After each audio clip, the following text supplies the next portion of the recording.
আমাদের দেশ খুব সংকট এবং মুসিবতের মধ্যে আছে। আল্লাহ রাসূল বলছেন, কেউ যদি মুসিবতে পড়ে আর এই দোয়া করে, আল্লাহ তার চাইতে উত্তমটা তাকে দান করে। আমরা দোয়া করি, বলেন আল্লাহুম্মা আজিরিনা ফি মুসিবাতিনা ওয়াখলুফ লানা খায়রাম মিনহা।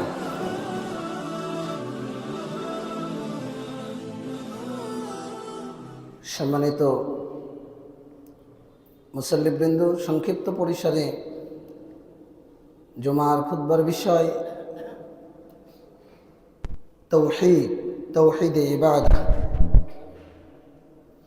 আপনি বান্দা আর আমাদের একজন রব রয়েছেন, আছে না নাই? সবাই বলছে না, মনে হচ্ছে যে না, আছে না নাই? বান্দা এবং রবের সম্পর্কটা কি?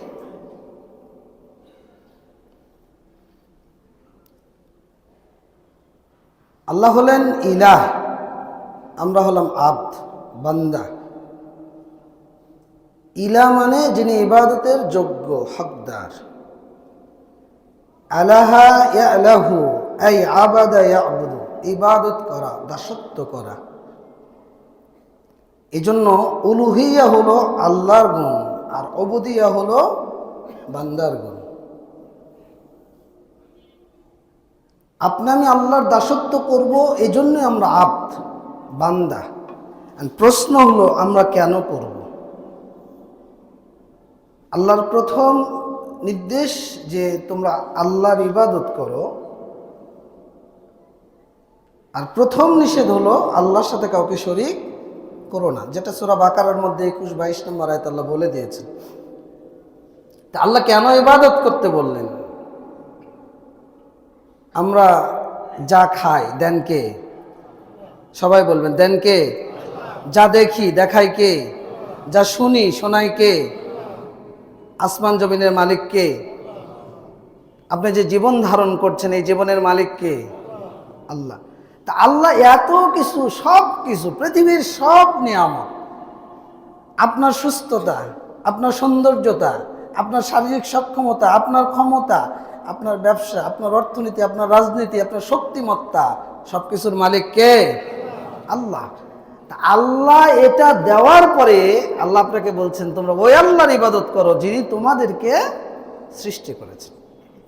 এই জন্য আল্লাহ ইলাহ আর আমরা হলাম আব্দ বা বান্দা। তাহলে ইলাহ মানে কি?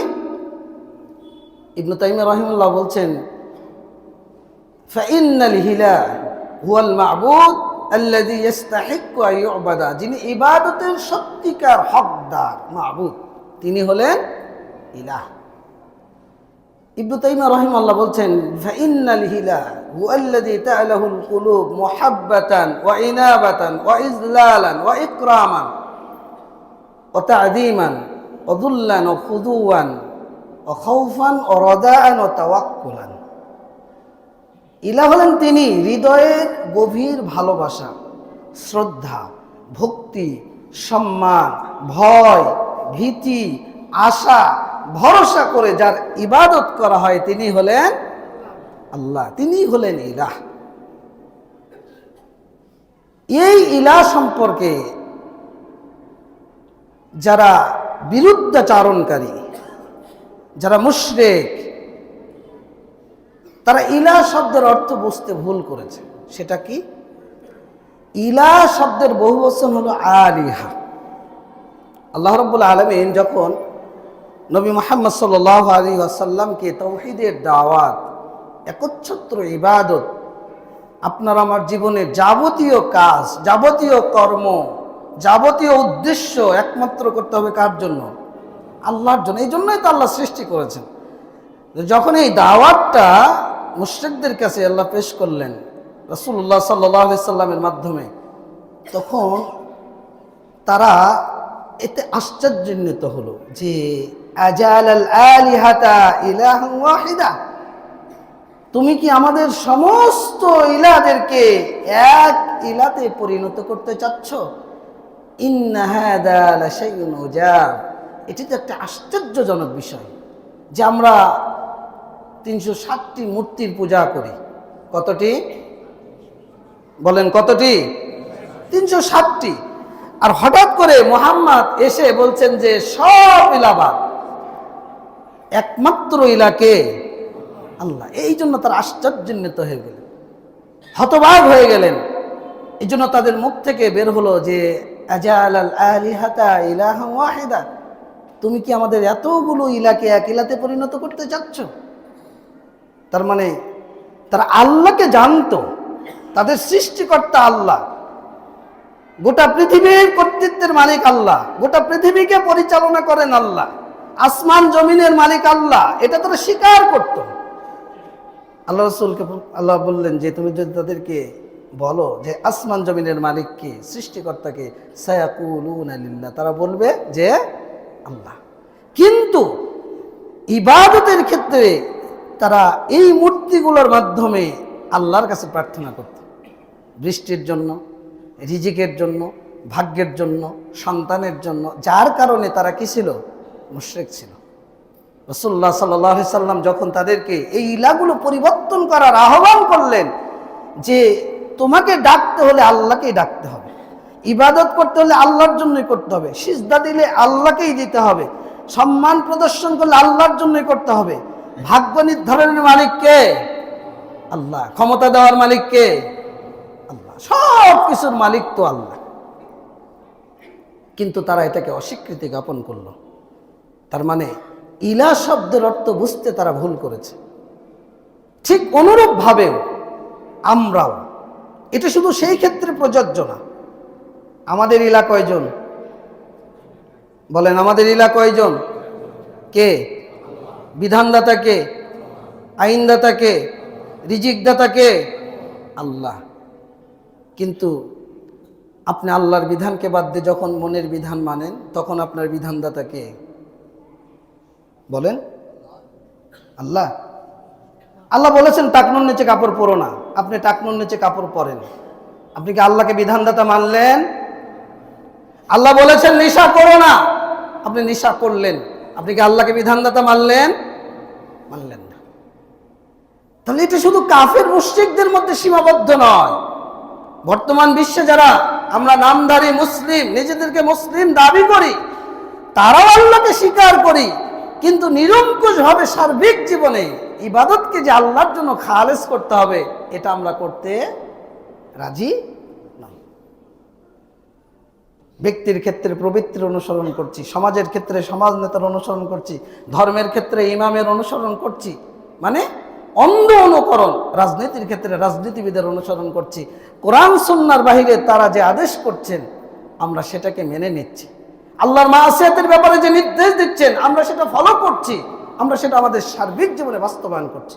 এটার নাম ইবাদত নয়, এটার নাম খুলুসিয়াত নয়, এটার নাম আব্দ। আপনি যে আল্লাহর বান্দা, আব্দ হিসেবে আপনার মধ্যে এই বৈশিষ্ট্য ধারণ করার সক্ষমতা আপনি উপলব্ধি করতে পারেন। তাহলে ইবাদত কি? ইবাদত হলো যে হুয়াইফরাদুল্লাহ ফি আফআলিল ইবাদ, সার্বিক জীবনে ইবাদতকে একমাত্র খালেস করা। কার জন্য? আল্লাহর জন্য। কেন? আল্লাহ আপনাকে এই জন্যই সৃষ্টি করেছে। সূরা জারিয়াত 56 নম্বর আয়াত, আল্লাহ বলছেন ওমা খালাকতুল জিন্না ওয়াল ইনসা ইল্লা লিয়াবুদুন, আমি মানব জাতি এবং জিন জাতিকে একমাত্র আমার ইবাদতের জন্য সৃষ্টি করেছি। কার ইবাদত? আল্লাহর ইবাদত। তাহলে আপনাকে আমাকে সৃষ্টির উদ্দেশ্য হলো ইবাদত। এই মানুষগুলো যখন এই ইবাদত থেকে সরে গিয়েছে, তাওহীদ থেকে বিচ্ছিন্ন হয়েছে, তখন আল্লাহ রাব্বুল আলামিন যুগে যুগে নবী রাসূল পাঠিয়েছেন। কেন? এই মানুষদেরকে তাওহীদের পথে ফিরে আনার জন্য, তাগুত থেকে বিরত রাখার জন্য, শয়তানের পথ থেকে আপনাকে আমাকে বিরত রাখার জন্য। আল্লাহ বলছেন সূরা নাহল 36 নম্বর আয়াত, ওয়ালাকাদ বাআসনা ফি কুল্লি উম্মাতিন রাসূলান আন ইবুদুল্লাহ ওয়াজতানিবুত তাগুত, আমরা প্রত্যেক উম্মতের নিকট রাসূল প্রেরণ করেছি এই মর্মে আদেশ প্রদান করার জন্য যে তোমরা আল্লাহর দাসত্ব করো আর তাগুতকে কি করো? বর্জন করো। আল্লাহর ইবাদত করো এবং আল্লাহর ইবাদতের বাইরে কুল্লু মা উবিদা মিন দুনিল্লাহ, আল্লাহ ছাড়া যা কিছুর ইবাদত করা হয় এটা হলো তাগুত। এই তাগুতকে তোমরা কি করো? বর্জন করো, পরিত্যাগ করো। আল্লাহ রাব্বুল আলামিন যুগে যুগে ওহী নাজিল করেছেন, আসমানি কিতাব নাজিল করেছেন এই তাওহীদকে বাস্তবায়ন করার জন্য, আল্লাহর ইবাদতকে খুলুসিয়াতের সাথে নিরঙ্কুশভাবে প্রতিপালন করার জন্য, আল্লাহর বিধানকে বিস্তারিতভাবে পেশ করার জন্য। তাওহীদের উসুল, দ্বীনের উসুল, ইসলামের বিধান, হালাল হারাম, আপনি কোনটা খাবেন কোনটা খাবেন না, কি করবেন কোনটা করবেন না, কোনটা সৎ কোনটা অসৎ, কোনটা ন্যায় কোনটা অন্যায়, আল্লাহ রাব্বুল আলামিন বিস্তারিত পেশ করেছেন এই তাওহীদের মর্মবাণী আপনার সামনে আমার সামনে। আল্লাহ রাব্বুল আলামিন সূরা হুদ 1-2 উল্লেখ করে বলছেন যে আলিফ লাম রা কিতাবুন উহকিমাত আয়াতুহু সুম্মা ফুসসিলাত মিন লাদুন হাকিমিন খাবীর। আল্লাহ বলছেন যে এমন একটি কিতাব যাকে সুসংগঠিত করা হয়েছে, যার মধ্যে কোনো অস্পষ্টতা নেই, নির্বুদ্ধিতা নেই, কোনো সংশয় সন্দেহের কোনো অবকাশ নেই। নাজিল হয়েছে কার পক্ষ থেকে? বলেন কার পক্ষ থেকে? আল্লাহ বলছেন যে মিন লাদুন হাকিমিন খাবীর, প্রজ্ঞাময়, যিনি সর্ববিষয়ে জ্ঞান রাখেন, সে আল্লাহর পক্ষ থেকে নাজিল হয়েছে। এরপর আল্লাহ বলছেন আল্লাহ তা'বুদু ইল্লাল্লাহ। কেন নাজিল হয়েছে? তোমরা আল্লাহ ছাড়া কারো ইবাদত করো না। এরপর আল্লাহ রাব্বুল আলামিন বলছেন, আল্লাহ রাসূলকে বলতে বলছেন, তুমি বলো ইন্নানি লাকুম মিনহু নাযীরুন ওয়া বাশীর, আমি হলাম তোমাদের জন্য সুসংবাদ দানকারী এবং সতর্কতা অবলম্বনকারী। তাহলে আমাদের সৃষ্টির উদ্দেশ্য হলো তাওহীদ, নবী রাসূলদেরকে পাঠানোর উদ্দেশ্য হলো তাওহীদ, আসমানি কিতাব ওহী নাজিলের কারণ, একমাত্র কারণ হলো তাওহীদ। এই তাওহীদটা হলো আল্লাহর হক, আল্লাহর হক বান্দার উপর, অর্থাৎ আমি আপনি সার্বিক জীবনে আল্লাহর ইবাদত করবো, এটা আল্লাহ হক রাখেন। আমরা যদি সেটা করি তাহলে আল্লাহর উপর আমাদের হক হলো আল্লাহ আপনাকে আমাকে শাস্তি দেবেন না। মুআয ইবনে জাবাল রাদিয়াল্লাহু আনহু, রাসূল সাল্লাল্লাহু আলাইহি সাল্লাম বলছেন, আতাদরি মুআয, তুমি কি এটা জানো যে মা হাক্কুল্লাহি আলাল ইবাদ, বান্দার উপর আল্লাহর হক রয়েছে, সেই হকটা কি? মুআয বলছে আল্লাহু ওয়া রাসূলু আলাম, আল্লাহ এবং রাসূল বেশি জানে। আল্লাহ রাসূল বলছেন ইয়াবুদুহু ওয়া লা ইশরিকু বিহি শাইআ, তারা আল্লাহর সাথে শরীক করবে না, একমাত্র তারা আল্লাহর ইবাদত করবে। কার দাসত্ব? বলেন কার দাসত্ব? আপনার হক হলো আল্লাহর দাসত্ব করা, এটা আল্লাহর হক আপনার উপর। কেন? ওই যে আগেই বলেছি, চোখ দেখছেন আল্লাহর দেওয়া, মুখ দেখাচ্ছেন আল্লাহর দেওয়া, কান দিয়ে শুনছেন আল্লাহর দেওয়া, যে সম্পদের নিয়ামত ভোগ করছেন আল্লাহর দেওয়া, যে জমিনে চলে এই জমিনের মালিক কে? যে আসমানের নিচে বসবাস করেন এই আসমানের মালিক কে? সব কিছুর মালিক আল্লাহ।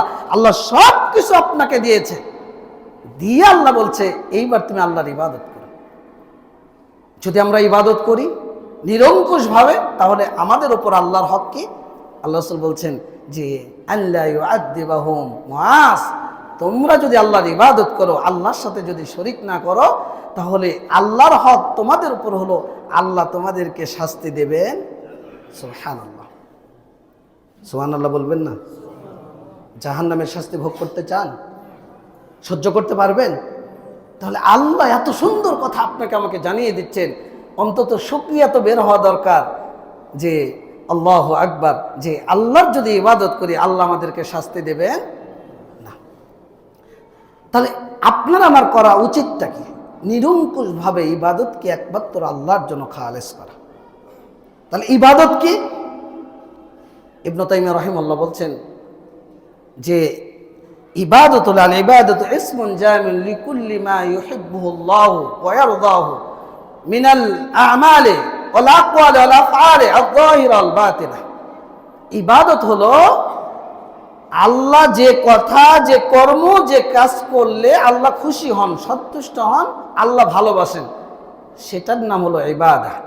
তিনি আরো বলছেন যে তাআতুল্লাহ বিইমতিসালি মা আমারাল্লাহ আলা আলসিনাতির রাসূল, রাসূলদের মুখের মাধ্যমে আল্লাহ যা আদেশ করেছেন সেটা মান্য করা। আল্লাহর আদেশকে আপনার সার্বিক জীবনে বাস্তবায়ন করার নাম হলো ইবাদত। বুঝেননি? আপনারা বুঝেছেন? আল্লাহ যা আদেশ করেছেন সেটার নাম কি? ইবাদত। সেটার নাম কি? ইবাদত। আল্লাহ যা নিষেধ করেছেন সেটার নাম কি? ইবাদত। রাসূল যা আপনাকে আমাকে করতে বলেছেন সেটার নাম ইবাদা। রাসূল যা নিষেধ করেছেন সেটা বর্জন করার নাম ইবাদা।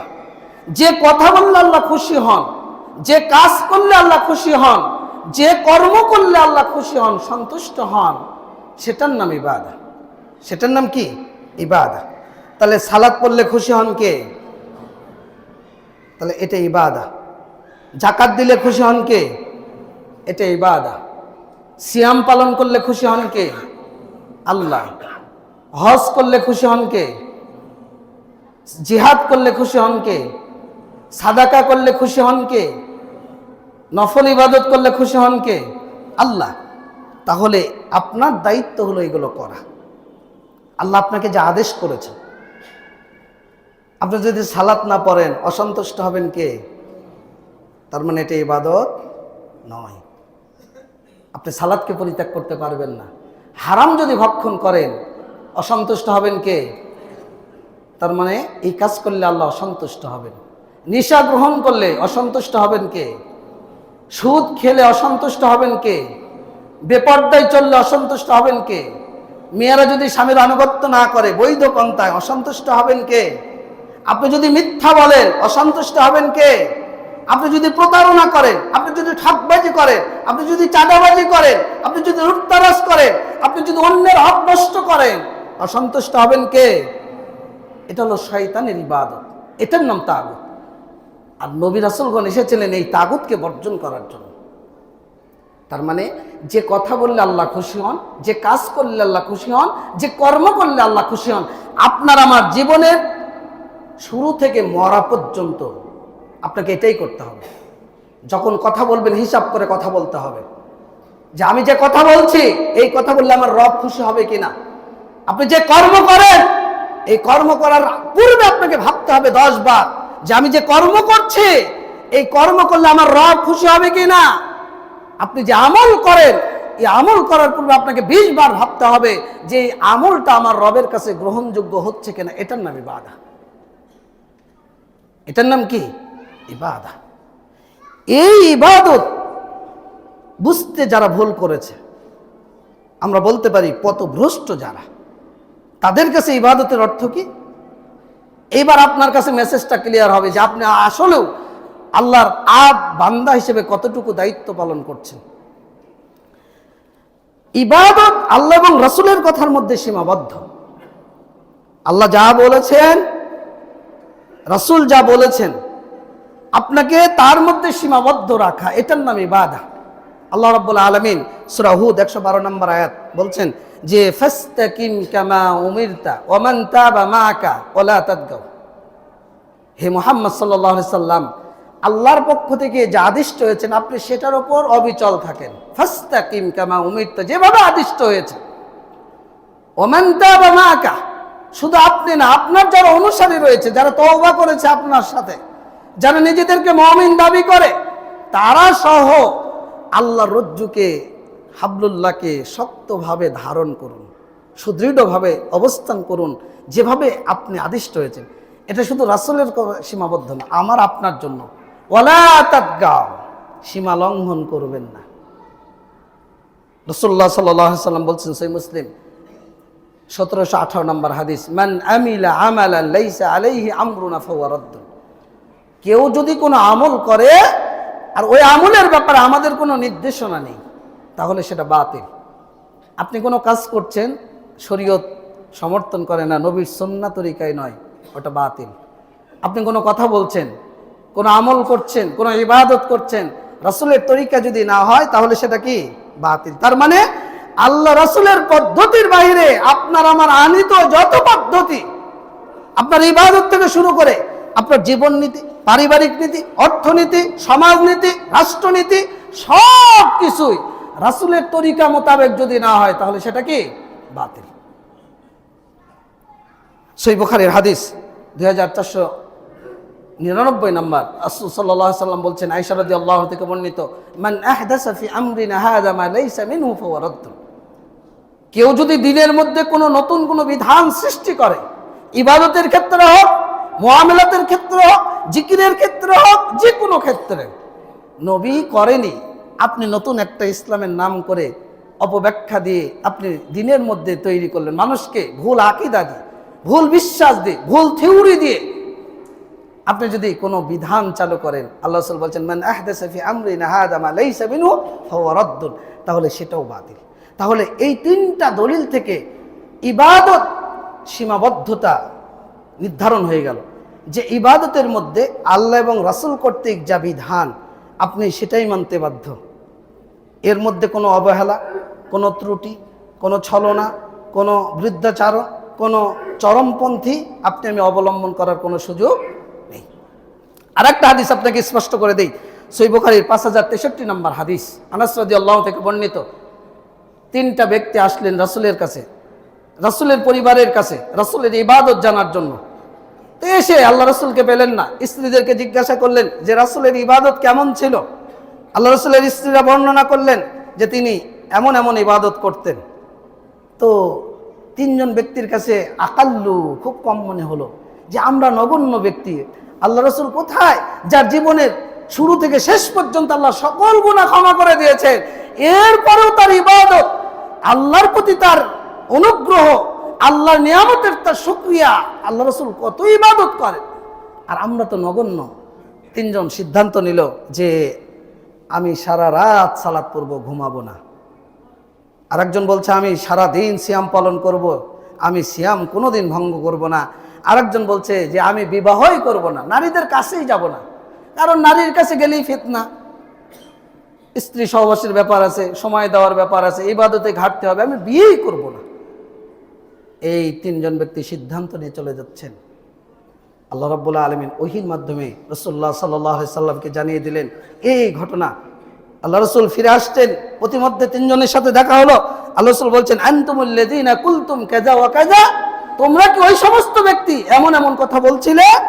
আমা ওয়াল্লাহি, জেনে রাখো আল্লাহর কসম করে বলছি, ইন্নী লা আখশাকুম লিল্লাহ ওয়া আতকাকুম লাহু, তোমাদের চাইতে আমার ভয়, আমার তাকওয়া আল্লাহর প্রতি অনেক বেশি। উসাল্লি ওয়া আরকুদু, আমি সালাত আদায় করি আবার রাতে ঘুমাই। আসুমু ওয়া উফতিরু, আমি সিয়াম পালন করি আবার সিয়াম ভঙ্গ করি। ওয়া আতাজাওয়াজুন নিসা, আমি নারীকে বিবাহ করেছি, একটা নয় দুইটা নয়, আল্লাহর নির্দেশ আল্লাহ রাসূল অসংখ্য বিবাহ করেছেন, এটা তার জন্য খাস। আল্লাহ রাসূল বলেন আতাজাওয়াজুন নিসা, আমি বিবাহ করেছি। ফামান রাগিবা আন সুন্নতি ফালাইসা মিন্নি, যে আমার সুন্নাত থেকে রাগে হলো, আমার সুন্নাতকে পরিত্যাগ করলো, সে আমার উম্মতের অন্তর্ভুক্ত নয়। সহিহ বুখারীর 5063 নম্বর হাদিস। তাহলে এই যে দলিল, এই দলিলগুলো থেকে আপনি কি উপলব্ধি করলেন? যে ধর্মের মধ্যে কোনো বাড়াবাড়ি, কোনো চরমপন্থীতা অবলম্বন করা, কোনো অবহেলা, আপনি ইসলামের একটা মানবেন আর একটা মানবেন, এইরকম চিন্তা চেতনা আপনারা আমার বান্দা হিসাবে যদি নিজেকে মুসলিম দাবি করতে চান, নিজেকে মুমিন দাবি করতে চান, নিজেকে মুসলিম ঘরের সন্তান দাবি করতে চান, তাহলে আপনার মধ্যে ইখতিয়ার থাকার কোনো সম্ভাবনা, কোনো ইচ্ছা, কোনো চাহিদার কোনো অবকাশ নেই, কোনো অবকাশ নেই। তাহলে এই দলিল থেকে দুইটা দল যারা ইবাদতের অর্থ বুঝতে ভুল করেছে, তারা কারা দেখেন আপনি আছেন কিনা? এক দল যারা ইবাদতের ব্যাপারে শিথিলতা আরোপ করে। শিথিলতা কি? যারা ব্যক্তি জীবনে আস্তিক, বৈষয়িক জীবনে নাস্তিক, যারা ব্যক্তি জীবনে ধর্মকে প্রাধান্য দেন, বৈষয়িক জীবনে তারা ধর্ম নিরপেক্ষতাবাদে বিশ্বাসী, যারা ব্যক্তি জীবনে সালাত, ফজর, জোহর, আসর, মাগরিব, ইশা 5 ওয়াক্ত সালাত জামাতে আদায় করেন, প্রথম কাতারে থাকেন, কিন্তু যখন ব্যবসা করেন চুরি করেন, ধোঁকা দেন, প্রতারণা করেন, ঠকবাজি করেন, প্রবণা করেন, মানুষকে ঠকান, যারা রাজনীতি করেন, চাঁদাবাজি করেন, লুটতারাজ করেন, মানুষের হক নষ্ট করেন, মানুষের জমি দখল করেন, বালুর জমি দখল করেন, যেগুলো জমি ভেজাল আছে ওগুলোকে কবজা করে মানুষের কাছে বিক্রি করেন, জাল দলিল নকল করে মানুষের কাছে জমিটা বিক্রি করে দেন। ক্ষমতা আছে, মানুষকে চট দিচ্ছেন, ক্ষমতা আছে, মানুষকে লাঞ্ছিত করছেন, ক্ষমতা আছে, মানুষের উপর দুর্ব্যবহার করছেন, ক্ষমতা আছে, মানুষের উপর জুলুম নির্যাতন করছেন। কিন্তু আপনার করা উচিত কি ছিল? এই যে শিথিলতা, আপনি সালাত ঠিকই পড়ছেন, আপনি সিয়াম ঠিকই করছেন, এই যে রাজনীতির ময়দান গরম হয়ে গেছে, যারা বিভিন্ন মনে করেন যে হোক না কেন সত্য কথা আপনাকে বলতেই হবে, যারা কবরকে মাজারকে কেন্দ্র করে যারা প্রচারণা শুরু করছে, আমরা যদি উদ্দেশ্য হয় এই মাজার আপনাকে ক্ষমতা দেওয়ার মালিক, এই কবরে শায়িত ব্যক্তি আপনার কল্যাণ করার মালিক, এরকম উদ্দেশ্য নিয়ে যদি আপনার সফরটা হয় তাহলে এটা আল্লাহর সাথে শরীকানা সাব্যস্ত করা। ক্ষমতা দেওয়ার মালিক কে? সবাই বলেন মালিক কে? কুলিল্লাহুম্মা মালিকাল মুলক তুতিল মুলকা মান তাশা ওয়া তুইজ্জু মান তাশা। হে নবী আপনি বলে দিন, সম্মান দেওয়ার মালিক আল্লাহ, লাঞ্ছিত অপমানিত করার মালিক কে? আল্লাহ। যুগে যুগে যারা জুলুম করেছে, তারা লাঞ্ছিত হয়েছে, অপমানিত হয়েছে, এ দেশ থেকে পলায়ন করেছে।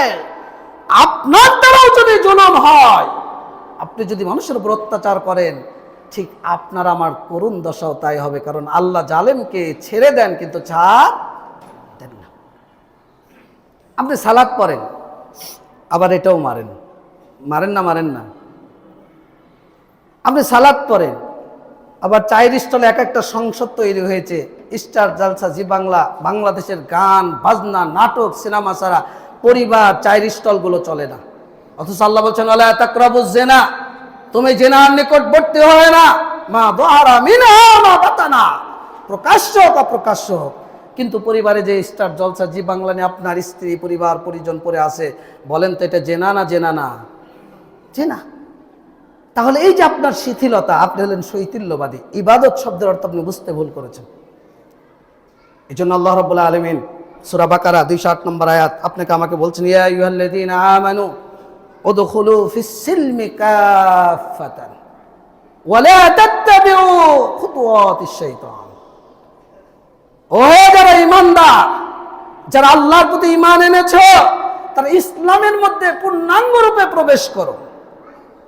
কাফাতান, তিল পরিমাণ ছাড় দেওয়ার কোনো অবকাশ নেই, তিল পরিমাণ ছাড় দেওয়ার কোনো অবকাশ নেই।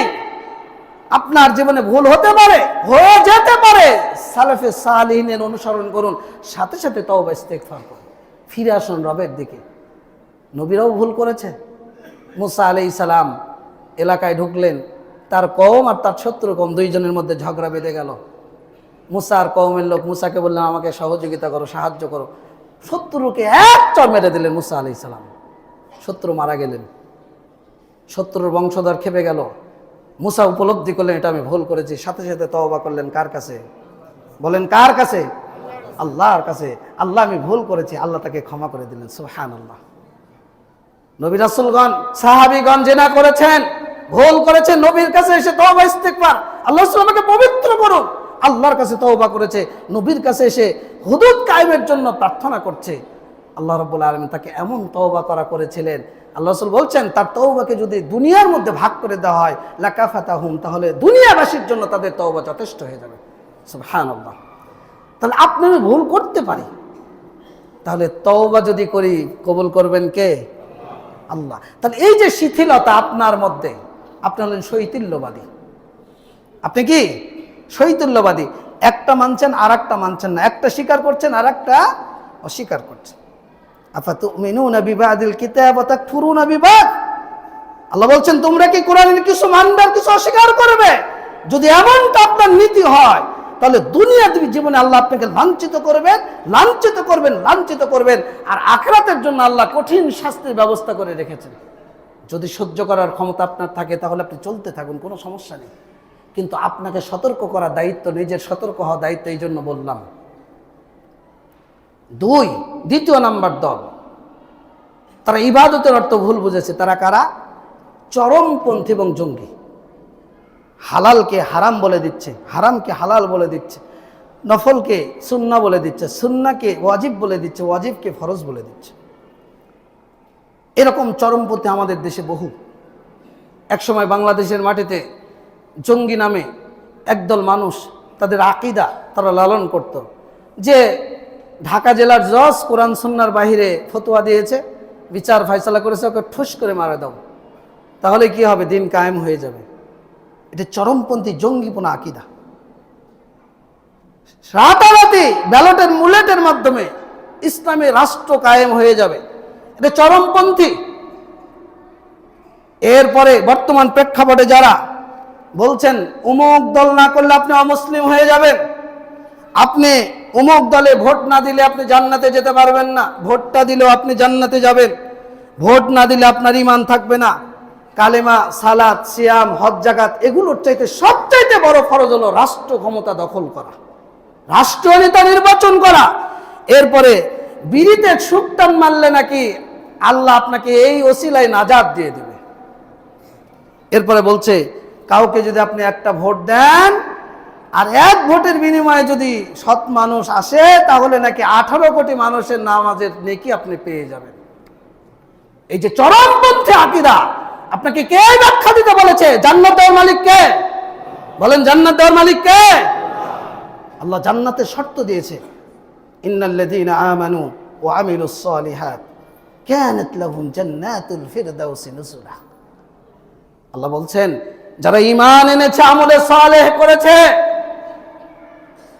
ও জান্নাতের টিকিটধারী তোমাকে বলতে চায়, তোমার মধ্যে যদি ঈমান না থাকে, তোমার মধ্যে যদি আমল না থাকে, আমলে সালেহ যদি না থাকে, দুনিয়ার এই ভোট, দুনিয়ার এই ক্ষমতা তোমাকে জান্নাতে নিয়ে যাবে অসম্ভব। তাহলে মানুষের এই যে চরমপন্থী আকীদা লালন করে মানুষের আকীদা, মানুষের ঈমান, মানুষের আমলকে কেন নষ্ট করছে? এই দলটাও যারা চরমপন্থী আকীদা ধারণ করে তারাও ইবাদতের শব্দ, ইবাদতের অর্থ বুঝতে আমরা ভুল করেছি। তাহলে ইবাদত কি? আল্লাহ এবং রাসূলের কিতাব এবং সুন্নাহর মধ্যে সীমাবদ্ধ।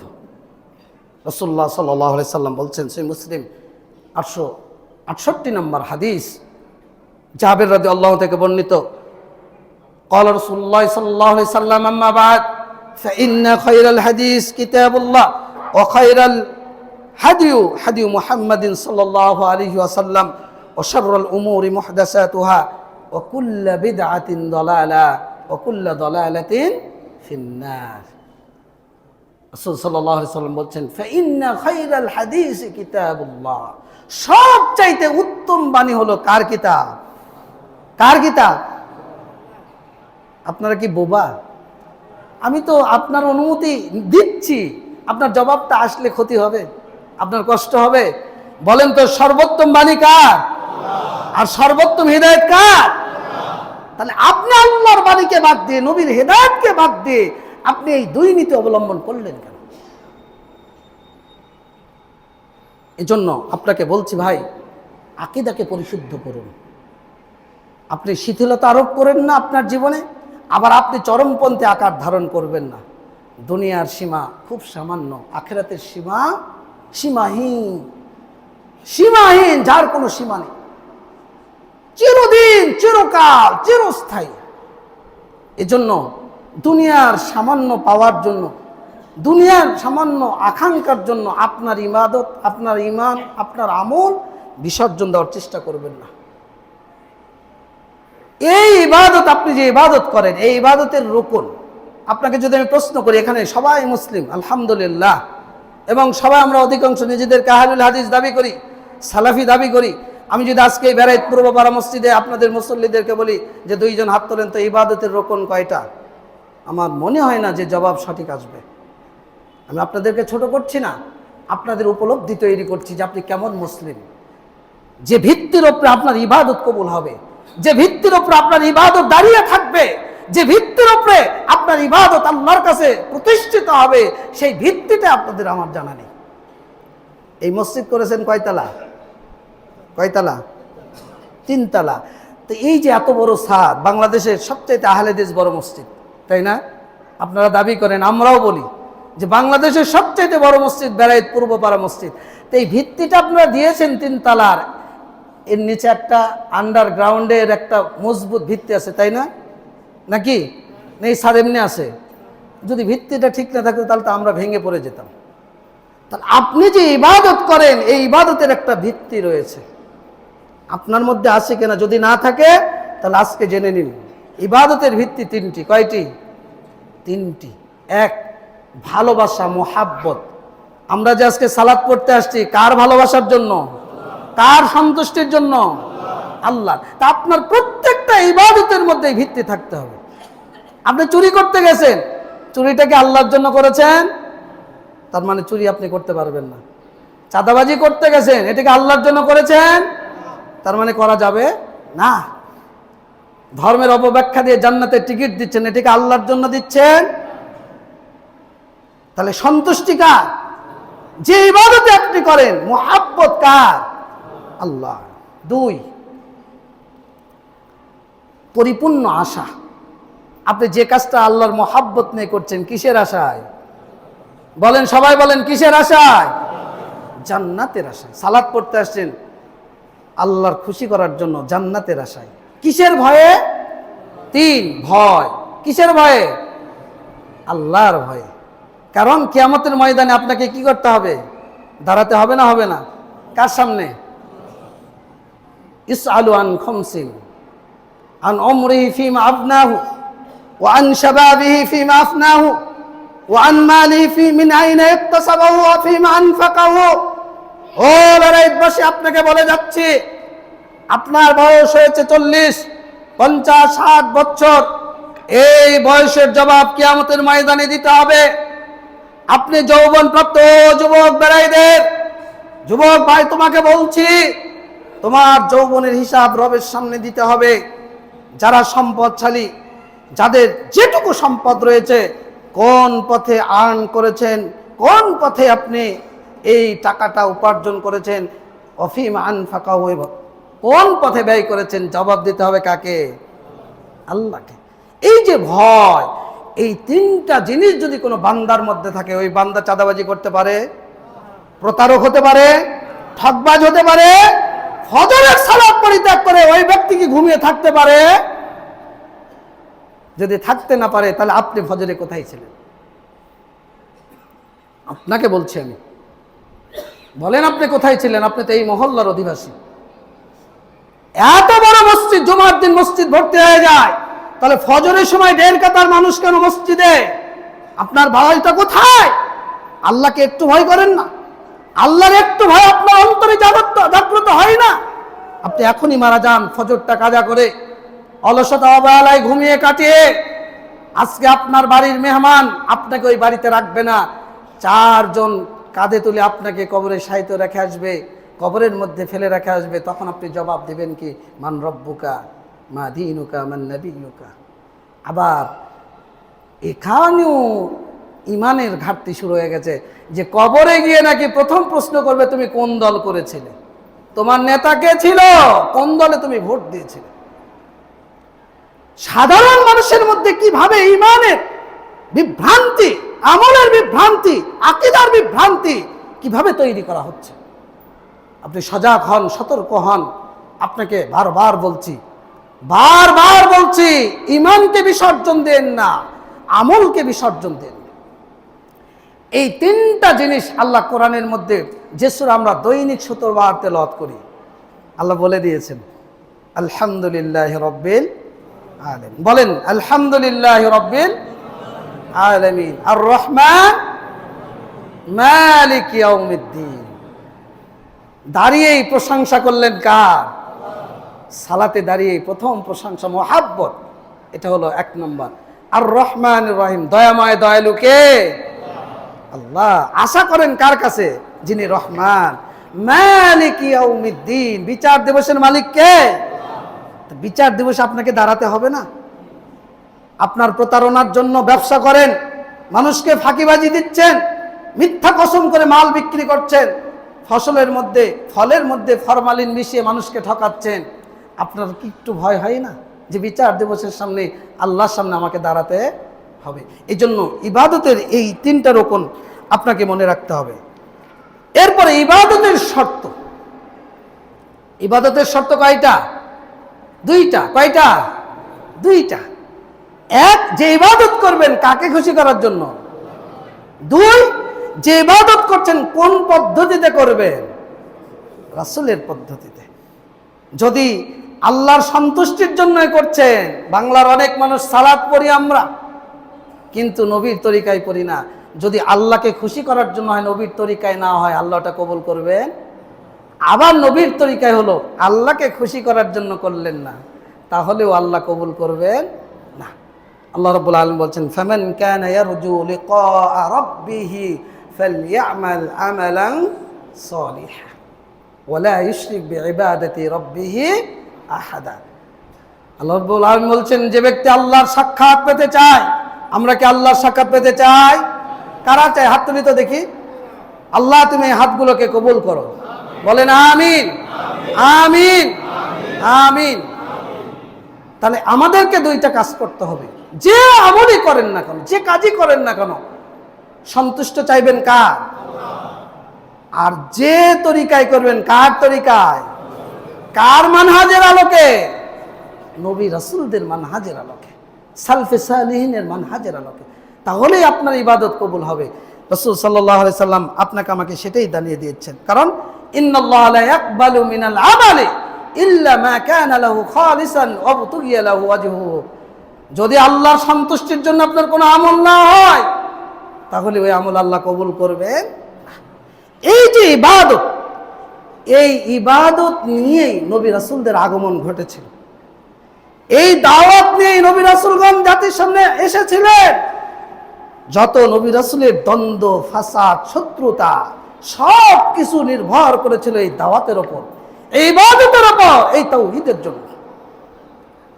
নবী রাসূলগণ মার খেয়েছেন, নির্যাতিত হয়েছেন, তাদেরকে হত্যা করা হয়েছে, বহু নবী রাসূলকে হত্যা করা হয়েছে, নূহ আলাইহিস সালামকে নির্যাতন করা হয়েছে, এবং শেষ পর্যন্ত বলা হয়েছে লা ইল্লাম তানতাহি ইয়া নূহ, তুমি যদি এই দাওয়াত বন্ধ না করো, তাহলে এই যে পাথর দ্বারা তোমার মাথাকে চূর্ণ বিচূর্ণ করে দেবে।